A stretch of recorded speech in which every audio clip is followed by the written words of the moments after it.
एक ऐसी देवी जो पीले हल्दी के सरोवर से प्रकट हुईं, जिनकी शक्ति इतनी प्रबल है कि वे शत्रुओं की वाणी तक को जड़ कर सकती हैं। वे हैं माँ बगलामुखी, 10 महाविद्याओं में 8वीं महाविद्या, जिन्हें स्तंभन की देवी कहा जाता है। स्तंभन का अर्थ है किसी भी गति, विचार, शक्ति या वाणी को वहीं रोक देना।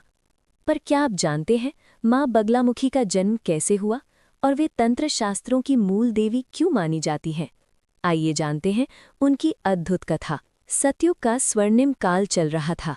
धरती पर धर्म का राज्य था। चारों ओर शांति और समृद्धि थी, परंतु नियति कभी-कभी परीक्षा लेती है।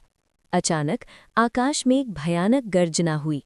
काले बादल छा गए, भयंकर हवाएं चलने लगी और फिर उठ खड़ा हुआ एक ऐसा ब्रह्मांडीय तूफान जो पूरी सृष्टि को निगल लेने पर तुला था।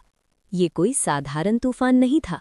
उसकी गर्जना से पर्वत कांपने लगे, नदियां उफान पर आ गईं, गांव बहने लगे, आकाश से अग्नि की वर्षा होने लगी।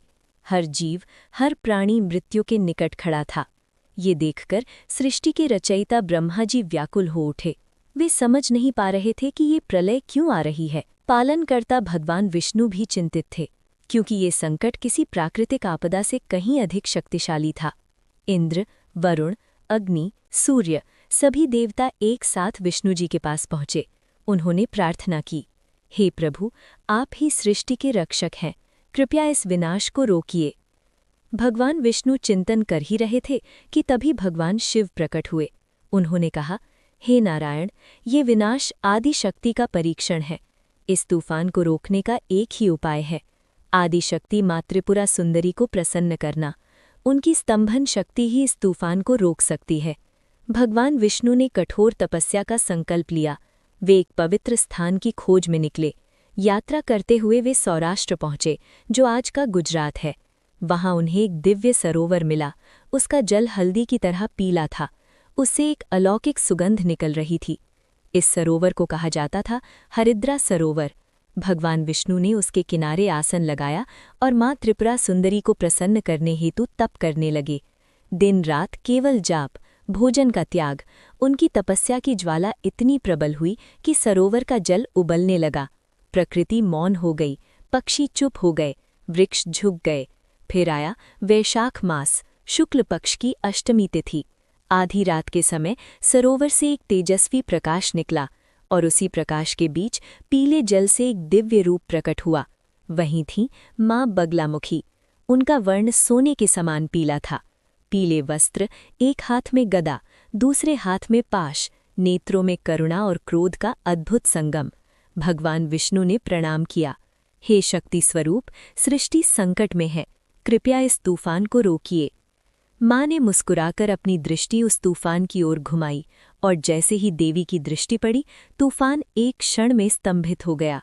हवाएं रुक गईं, समुद्र शांत हो गए, अग्निवर्षा बंद हो गई, धरती स्थिर हो गई। सृष्टि ने फिर से सांस ली। देवताओं ने पुष्ट वर्षा की, जय माँ बगलामुखी, जय पीताम्बरा देवी। पर माँ की शक्ति का असली परीक्षण तब हुआ जब शब्दों का युद्ध हुआ। सतयुग में एक असुर था मदन। वो बुद्धिमान, चतुर और महत्वाकांक्षी था। उसने ब्रह्मा जी की कठोर तपस्या की और वरदान मांगा, वाक सिद्धि, अर्थात जो कुछ वो बोले वो तुरंत सत्य हो जाए। ब्रह्मा जी ने वरदान दे दिया। शुरू में मदन ने शक्ति का सदुपयोग किया, परंतु धीरे धीरे अहंकार ने उसे भ्रष्ट कर दिया। अब वो निर्दोषों को सताने लगा।